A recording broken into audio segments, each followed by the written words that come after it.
ধর্মের সাধন একান্ত প্রয়োজন। কেন প্রয়োজন? যে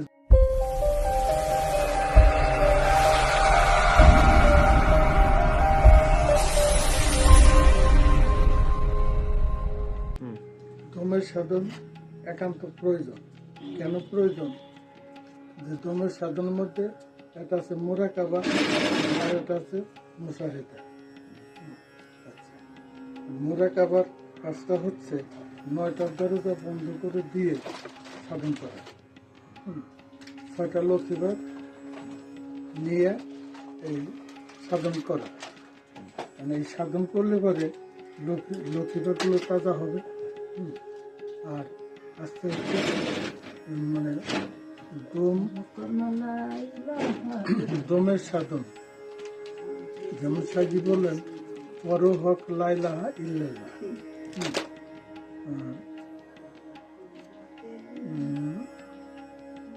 নামের সহিত রূপ ধ্যানে রাখিয়া যাব, বে নিশানায় যদি ডাকো চিনবি কি রূপকে আল্লাহ, পর হক লাইলাহা ইল্লাল্লাহ। কেননা তুমি যার কাছে মুরিদ হয়েছ তার নাম হলো ফকির আদেল। এই ফকির আদেল নামে আরো 5 জন থাকতে পারে বা আরো 25 জন থাকতে পারে, কিন্তু এই 25 জনের রূপ কিন্তু এক না। 25 জনের রূপ 25টা। দেখা যায় তুমি যে আবেশের কাছে মুরিদ হয়েছ তার রূপ ধ্যানে রেখে যাবে। এখানে এই কথা ইঙ্গিত করতেছে। তো এখন আমরা যদি ওই রূপ ধ্যান খেয়ালে না রাখি, আমরা যদি ডাকি তাহলে ওই ডাক্তার লক্ষ্য করে পৌঁছা যায়। কথা বোঝা গেল? এই একটা। দ্বিতীয় কথা, দেহে 6টা রিপু, 10টা ইন্দ্রিয়, তো নফসাম্মারা, এই যে 10-এর 16 117, তাই এরা হলো সবাই বিবাদী। তাই এরা সবাই বিবাদী। তো আমাদের সাধনের বলে এদের সুপথে চালিত করতে হবে। এরা যদি সুপথে থাকে তাহলে আমার যাত্রাপথে কোনো ব্যত্যয় ঘটবে না। আর যদি এরা বিপথে চলে তাহলে আমাদের যাত্রাপথে ব্যত্যয় ঘটবে, বাধা দিবে।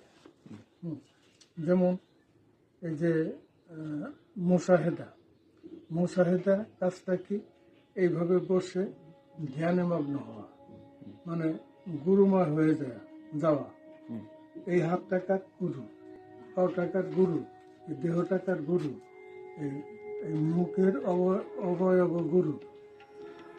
এই ধ্যান জগৎ তাই না, এটা আমি ভাববো। এখানে কিন্তু নবসাম্মারা বাধার সৃষ্টি করবে। কেন করবে? সে জানে যে ও যদি একবার গুরুময় হয়ে যায় তাহলে ওখানে আমার কোনো খাওয়া নাই। এই কারণে ওর যত রকম সাধ্য আছে, চেষ্টা আছে, ও বাধাগ্রস্ত করবে, তোমাকে ওখানে উত্তীর্ণ হতে দেবে না। যেমন আমি